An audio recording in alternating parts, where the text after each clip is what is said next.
Hello student, कैसे हैं आप सब। एक बार अपना सी कोचिंग क्लासेस पर स्वागत है। उम्मीद करता हूं आप सब अच्छे होंगे। और क्लास 12th मैथ में चैप्टर 1 चल रहा है।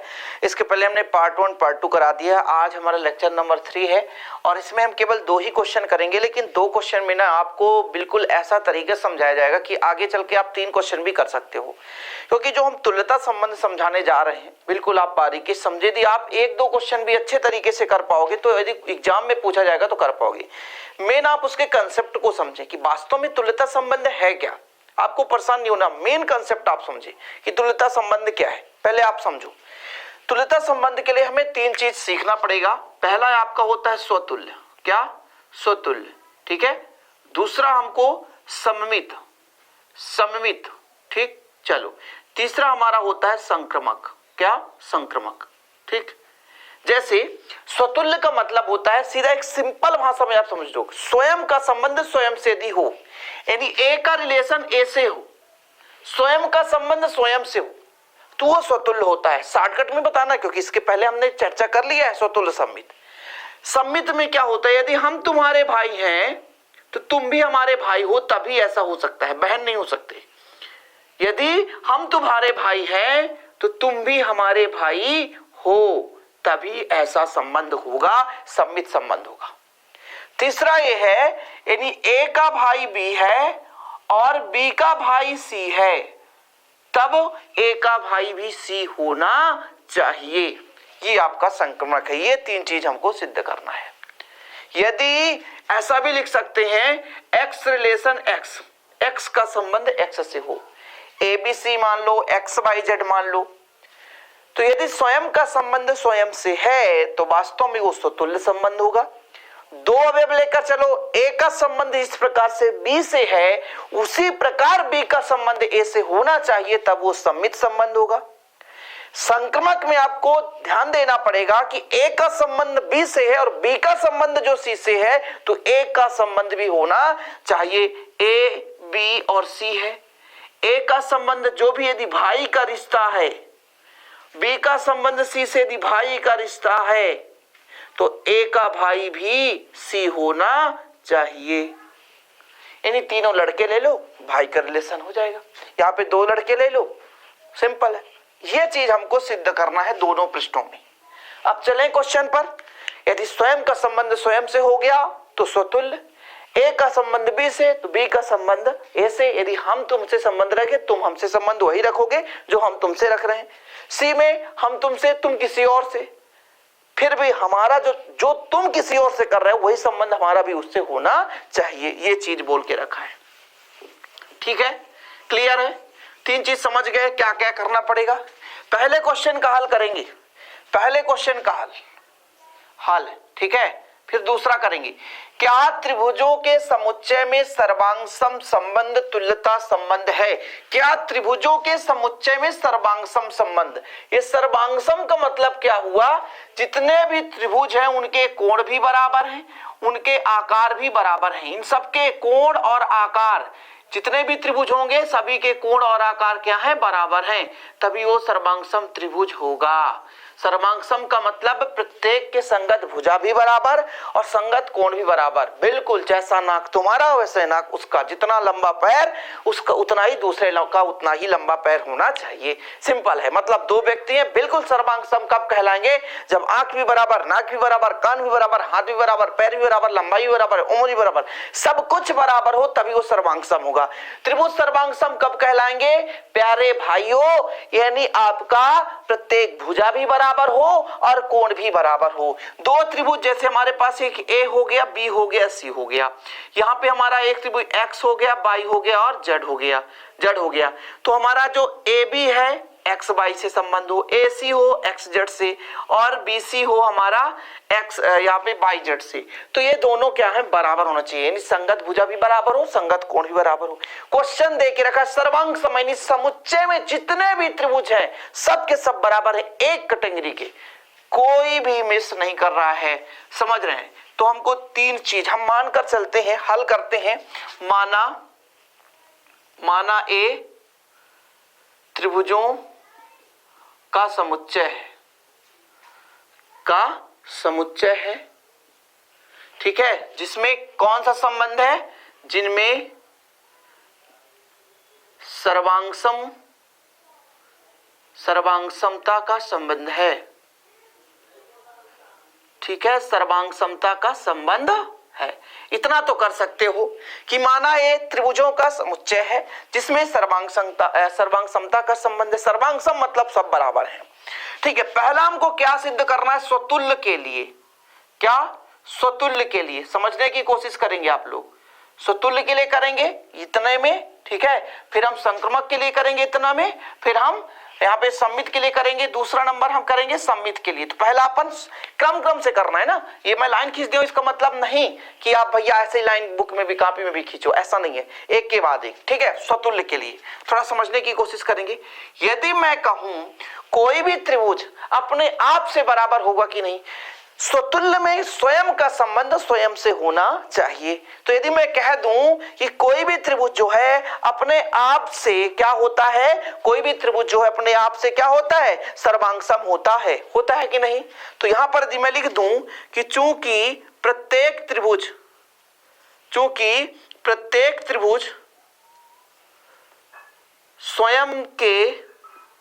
स्वयं से सर्वांग सम होते हैं, सर्वांग सम होते हैं। क्या गलत है? प्रत्येक त्रिभुज स्वयं से सर्वांग सम होते हैं। अर्थात यदि मैं कह दूं अर्थात कि यदि x रिलेशन x से स्वयं का संबंध स्वयं से, for all x belong to a, यानी x कहां के अवयव है, x a के अवयव है। x क्या है? एक त्रिभुज है। x क्या है? एक त्रिभुज है जो कि स्वयं से संबंध बोला ना। प्रत्येक त्रिभुज स्वयं से सर्वांग सम होते हैं, प्रत्येक त्रिभुज स्वयं से सर्वांग सम होते हैं। अर्थात x का रिलेशन x से है, x सर्वांग सम है x का, जहां फॉर ऑल इसके लिए सभी अवयवों के लिए ये सभी के सभी अवयव कहां के हैं? a के हैं। x के जगह हम y भी ले सकते हैं, z भी ले सकते हैं, जो भी लेना हो। यानी जितने भी त्रिभुज उस समुच्चय के अंदर थे, जितने भी त्रिभुज उस समुच्चय के अंदर थे, सब के सब स्वयं से संबंध दर्शा रहे हैं, क्योंकि सभी के सभी सर्वांग सम है। और कोई भी पर्टिकुलर आप एक त्रिभुज को ले लो, वो अपने आप से सर्वांग सम होगा, इसलिए भैया ये स्वतुल्य है। दूसरा आपको सम्मित के लिए मैं बेहतरीन लिखकर पूरा समझाऊंगा ताकि आपको डाउट ना रहे। एक क्वेश्चन यदि आप कर लिए तो हमेशा के लिए दूसरा क्वेश्चन भी तैयार हो जाता है। सम्मित के लिए मैंने क्या कहा? यदि भाई सभी त्रिभुज सर्वांग सम है, सब बराबर है, दो त्रिभुज लेकर चल रहा हूं, ये इसके बराबर ये इसके बराबर है, तो यदि मैं x और y मान लू दो त्रिभुज है, समुच्चय A के x और y दो त्रिभुज है। अब यदि x y के सर्वांग सम है तो y डेफिनेट है x के सर्वांग सम होगा, ये तो कोई रोक ही नहीं सकता। मान के चलता हूं, माना x y समुच्चय A के क्या है? त्रिभुज है कि नहीं? त्रिभुज है। माना x y समुच्चय A के क्या है? त्रिभुज है। अब यदि मैं कह दूं यदि x त्रिभुज x त्रिभुज y के सर्वांग सम है तो त्रिभुज y भी त्रिभुज x के सर्वांग सम होगा। तो आगे आप यहां से लिखना शुरू करेंगे। यदि आगे आप नीचे ही लिखोगे ना, ऐसे अंडरलाइन करके आप नहीं खींचना भैया, मतलब लाइन खींचकर आप अपनी कॉपी मत लिखना। यदि त्रिभुज x त्रिभुज y के सर्वांग सम है, y के सर्वांग सम है, यदि त्रिभुज x y के सर्वांग सम है, त्रिभुज y के सर्वांग सम है, तब त्रिभुज y तब भैया तब त्रिभुज y त्रिभुज x के सर्वांग सम होगा। जी हां, ठीक है, सर्वांग सम हो गई। यदि त्रिभुज x त्रिभुज y के सर्वांग सम है तो त्रिभुज y त्रिभुज x के सर्वांग सम होगा। अर्थात मैं कहना क्या चाह रहा हूं कि यदि x रिलेशन y से है तब प्यारे बच्चों y का रिलेशन x से होगा। फॉर ऑल जहां सभी x भी लिया हमने, y भी लिया, ये सब के सब कहां के हैं? A के हैं, हमने बोल के रखा है। A एक त्रिभुजों का समुच्चय है और जिसमें सभी के सभी कौन सा संबंध है? सर्वांग सम संबंध है। समझ में आ रहा है गर्मी का मजा? भाई आप लोग भी मजा लो पढ़ करके, ठीक है, समझ में आई, यही है। अतः अतः अतः आर सममित, अतः आर सम्मित है कि नहीं है? सम्मित है। और तीसरा आपका आ जाता है क्या? संक्रमक, संक्रमक के लिए, संक्रमक के लिए, संक्रमक के लिए क्या करोगे? हम संक्रमक के लिए करेंगे तीन चीज कि यदि x, थोड़ा सा डिटेल में लिखें, यदि त्रिभुज x त्रिभुज y के सर्वांगसम है, y के सर्वांगसम है, सर्वांगसम है, त्रिभुज y त्रिभुज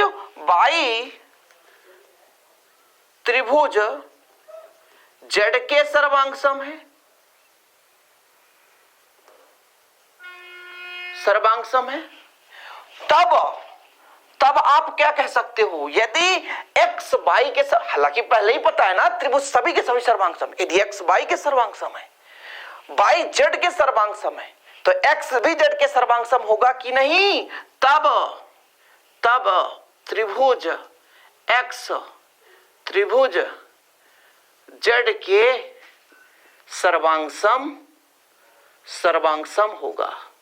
होगा जी, होगा ही होगा, क्योंकि सभी त्रिभुज सर्वांगसम है, ए बी के, बी सी के, तब सी भी ए के सर्वांगसम है। अर्थात कहना क्या चाह रहा क्वेश्चन? अर्थात x रिलेशन y के, y रिलेशन z के, तब जो आपका x है वो रिलेशन है z के। For all x by z, x y और z कहाँ के हैं? अवयव हैं, सभी के सभी समुच्चय के अवयव हैं, सभी के सभी त्रिभुज है। इतना दिख रहा है जी, है ना? दिख रहा है ना? कंप्लीट, चलो दिख रहा है, स्क्रीनशॉट लेने में बनेगा ना? हाँ भाई साहब, मैं क्या कह रहा है? x रिलेशन y के, y रिलेशन किसके? z के, और z x रिलेशन किसका होगा? z का होगा। तब x y z for all a, मतलब सभी के सभी कहाँ के अवयव हैं? a के। तो यहां पे हम कह सकते हैं अतः आर संक्रमक संबंध है, संक्रमक है। चूंकि दिया गया संबंध स्वतुल्य भी है, सम्मित भी है, संक्रमक भी है, अतः दिया गया संबंध क्या है? तुल्यता संबंध है। जी हाँ भाई साहब, देर किस बात की? स्क्रीनशॉट ले लो, फिर दूसरे क्वेश्चन को हम समझा दें। चूंकि दिया गया संबंध तीनों चीज रख रहा है, स्वतुल्य का भी पालन कर रहा है, सम्मित का भी पालन कर रहा है, संक्रमक भी, मतलब स्वतुल्य, संक्रमक, सम्मित सब कुछ यहाँ पे संबंध है। अतः दिया गया संबंध क्या है? एक तुल्यता संबंध है, एक तुल्यता संबंध है। Okay, no doubt. Next question, screenshot please. ठीक है, पहला क्वेश्चन हमारा कंप्लीट। थोड़ा सा समय तो लगता है, लेकिन मैं उम्मीद करता हूं अब इस प्रकार से यदि कोई क्वेश्चन आ जाए कि एक समुच्चय है, वर्गों का समुच्चय है। अब वर्गों का समुच्चय कैसा है? सभी के सभी सर्वांगसम है। तो फिर आपको कुछ नहीं, यहां जितने आप त्रिभुज लेके चल रहे थे उतने आप क्या लेकर चलोगे? वर्ग लेकर चलोगे, बस, और कुछ नहीं। जितना आप यहाँ त्रिभुज लेकर चल रहे थे उतना आप वर्ग लेकर चलोगे। मैं क्या कह रहा हूं? यदि आ जाए कि क्या वृत्तों के समुच्चय में सर्वांगसम संबंध, तुल्यता संबंध सिद्ध कीजिए, तो आप कह दोगे हाँ भाई, सभी वृत्त यदि सर्वांगसम है तो वो तुल्यता संबंध रखेंगे, सभी आयत यदि सर्वांगसम है तो तुल्यता संबंध रखेंगे, सभी वर्ग यदि आपके क्या है? सर्वांगसम संबंध में है संबंध, तो वो संबंध जो है तुल्यता संबंध रखेगा। जहां भी आ जाएगा सर्वांगसमता वहां पे तुल्यता संबंध होगा। ये आप नोट डाउन कर लो, लिख लो कि किसी भी प्रश्न में यदि सर्वांग समता शब्द आ जाए कि सर्वांगसम है आपस में, सर्वांगसम सभी बराबर हैं, तब वहां पे तुल्यता संबंध होगा। चले अगले क्वेश्चन पर। मान लीजिए कि L किसी समतल में स्थित समस्त रेखाओं का समुच्चय है। ठीक, L है, L एक समुच्चय है जिसमें कई सारे रेखाएं हैं। अब वो रेखा समांतर भी हो सकते हैं, लंबवत भी हो सकते हैं। ये तो नहीं बोला है, बोल के रखा, जरा देखना। तब बोला है कि एक संबंध लेकर चल रहा है, हल करना है। हल क्या कह रहा है, L किसी समतल में, L किसी समतल में समस्त रेखाओं का समुच्चय है, या आप ऐसा लिख लो रेखाओं का समुच्चय है, रेखाओं का, जी हाँ रेखाओं का समुच्चय है। तथा R बराबर देके रखा है कि यदि L1 का संबंध L2 से हम करें, बोल के रखा है यदि L1 का संबंध L2 से करें तो जो L1 है L2 पर लंब है, ये बोला है, ये संबंध है। क्या बताओ भाई, कोई स्वयं से लंब होता है क्या? कोई स्वयं से लंब होता है भाई? यहाँ पे रेखा हो गया, L1 है, L2 है, ठीक है, L3 है, L5 है। क्या L1 पर लंब हो सकता है? कभी नहीं हो सकता, कभी नहीं हो सकता। L1 यदि एक रेखा है मान लो ये, और यदि लंबवत बना दिया L1 तो ये तो दो रेखा हो गई भाई। आप जरा गौर करो, एक रेखा स्वयं पे लंबवत कभी हो सकती है, कई रेखाएं एक साथ रखे हैं, कोई एक खड़ा व्यक्ति है, कह दे वही व्यक्ति खड़ा भी हो और वही व्यक्ति सो भी जाए, क्या ये संभव है? संभव नहीं है, कभी नहीं है। हम खड़े हैं तो खड़े हैं, यदि सो गए तो फिर खड़े नहीं है। तो यदि कोई रेखा लंबवत खड़ा है तो खड़ा है, वो स्वयं के लंबवत कभी भी नहीं हो सकता, क्योंकि एक साथ एक रेखा दो नहीं बन सकता, नहीं बन सकता। जरा ध्यान दो, क्योंकि स्वयं का संबंध स्वयं से होना चाहिए, तभी हम स्वतुल्य के लिए करेंगे।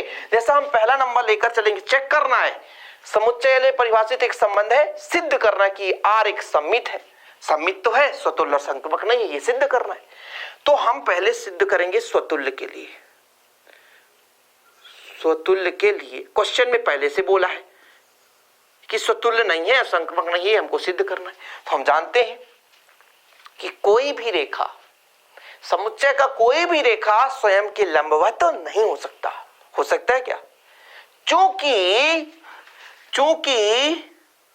समुच्चय का कोई भी रेखा, समुच्चय का कोई भी रेखा स्वयं के लंबवत नहीं हो सकता, नहीं हो सकता। हो सकता है क्या लंबवत? स्वयं के लंबवत नहीं हो सकता। अर्थात यदि L1 का संबंध हम L1 से करें तो क्या ये संबंध में होगा? नहीं। नॉट बिलोंग का मतलब ये जो संबंध है इसके अकॉर्डिंग नहीं है, क्योंकि स्वयं का संबंध स्वयं से लंबवत में नहीं हो सकता। इसलिए बोल के रखा ना, संबंध ऐसे ही लिखना पड़ेगा। जो संबंध देके रखा है L1 का L1 से, L1 का L2 से, तो हम L1 का L1 से कर रहे हैं तो L2 की जगह भी L1 कर दिए। L1 L2 लिखा है यहाँ पर, लेकिन हम L1 L1 कर दिए। इसका कारण क्या है? कामा लगा दिए बीच में। इसका कारण क्या है? क्योंकि स्वयं का संबंध स्वयं से करना है, एक का संबंध दूसरे से नहीं। एक तो दूसरे के लंबवत हो सकता है, लेकिन कभी भी रेखा स्वयं से लंबवत नहीं हो सकता। अतः R जो है क्या स्वतुल्य है? स्वतुल्य नहीं है, स्वतुल्य नहीं है। ये क्लियर हो गया, पहला क्लियर हो गया। दूसरा चेक करेंगे। देखो जरा, स्क्रीनशॉट लेने में कंजूसी मत करना, लिखने में कंजूसी मत करना। क्वेश्चन में आप जो भी डाउट हो आप थोड़ा 1 से 2 बार देखो। कोशिश यही करता हूं कि आपका डाउट क्लियर हो जाए। दूसरा हमारा सममित, गलत लिख दिया मैंने, सममित के लिए पढ़ाऊंगा, अपनी कोशिश करूंगा भैया आपको समझ में जरूर आए। सममित, अब जरा ध्यान दो, यदि मैं यहां पे कहूं कि एक रेखा ऐसा है और एक रेखा ऐसा, ये L1 था, ये L2 था, ये L1 था, ये L2 था, जरा बताओ यदि L1 लंबवत है, लंबवत का मतलब 90 डिग्री, L1 L2 के साथ 90 डिग्री बना रहा है, तो क्या L2 L1 के साथ 90 डिग्री नहीं बना रहा? जरा गौर करो, बना रहा है। ऐसा ये लो, एक रेखा इसके लंबवत है तो दूसरा भी इसके लंबवत है, ऐसा है एक, ये लो, ठीक है। एक रेखा ऐसा है, इसके लंबवत कर दो। ये रेखा है पहले के साथ लंबवत है तो ये भी इसके साथ लंबवत है। 90 डिग्री कोण बन रहा है, कितना डिग्री कोण बन रहा है, 90 डिग्री। यानी पहला जो है दूसरे के साथ लंबवत है, 90 डिग्री बना रहा है, तो दूसरा भी पहले के साथ लंबवत होगा। जैसे मैंने कहा ना, एक ये रेखा, दूसरा ये हो गया, ये L1 हो गया, ये L2 हो गया, कहीं से भी ले लो 90 डिग्री है, यानी L1 जो है L2 के लंबवत है, तो L2 भी L1 के लंबवत होगा। यदि, लिखो भाई, यदि रेखा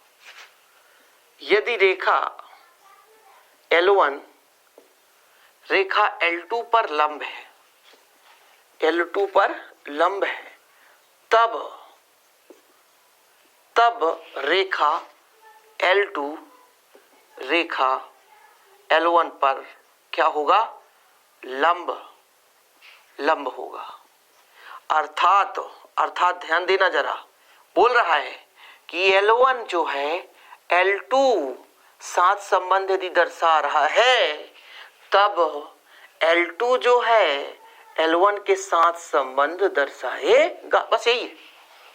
यदि L1 का रिलेशन L2 से L1 L2 पर लंब है, तब L2 भी L1 पर लंब होगा। अतः जो R है क्या है, सममित संबंध है। देखो, चेक ही करना था कि सममित है कि नहीं। जी हाँ, सममित तो हो गया, लेकिन स्वतुल्य नहीं है, ये हमने चेक कर लिया। संक्रमक नहीं है, ये हमको चेक करना है। तो जरा एक बार फरमाइश करो स्क्रीनशॉट लेने के लिए। तो देर किस बात की, स्क्रीनशॉट लेने में कंजूसी नहीं भाई साहब, नहीं तो फिर आपको समझ में नहीं आएगा आगे चलकर। नोट डाउन करते चलो, जितने भी क्वेश्चन कराऊं, 1 2 3 4 5, जितने भी क्वेश्चन कराऊं किसी भी वीडियो में, एक भी क्वेश्चन आप मिस मत किया करो, एक भी क्वेश्चन मिस मत करो, क्योंकि आपका भैया एक क्वेश्चन मिस करने से ना पूरी जिंदगी बदल सकती है, समझ लेना। इसलिए भाई देर किस बात की, स्क्रीनशॉट लेने में। तीसरा हमारा आ जाता है कौन सा, संक्रामक। संक्रामक होना चाहिए, संक्रामक नहीं, संक्रामक। संक्रामक के लिए हमको 3 चीज लेना पड़ेगा। रेखा L1, देखना जरा, यहां पे मैं थोड़ा समझा रहा हूं।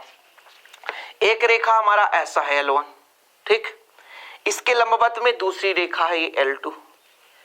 L1 का L2 पे लंब है, चलो मान लेता हूं। L2 के लंबवत एक ऐसा है L3, मान लेता हूं। संक्रमक में क्या होना चाहिए, यदि A का संबंध B से, B का संबंध C से, तो A का भी वही संबंध C से होना चाहिए। क्या, जरा देखो, यदि L1 लंब है L2 पे, L2 लंब है L3 पर, ये तो ठीक है, लेकिन क्या L1 L3 पर लंब है, जरा ध्यान दो, अच्छे से गौर से समझो भाई साहब। L1 90 डिग्री बना रहा है L2 के साथ, L2 90 डिग्री बना रहा है L3 के साथ, क्या L1 बना रहा है L3 से? नहीं सर, कैसे, कभी भी नहीं हो सकता। आप यहां ना खींचकर यहां भी खींच देते ना, फिर भी नहीं बनाता, ये कभी लंबवत हो ही नहीं सकते। देख लो जरा, मैं कह रहा हूं ना, L1 बना रहा है L2 के साथ कितना, 90 डिग्री, L2 बना रहा है L3 के साथ कितना डिग्री, 90 डिग्री।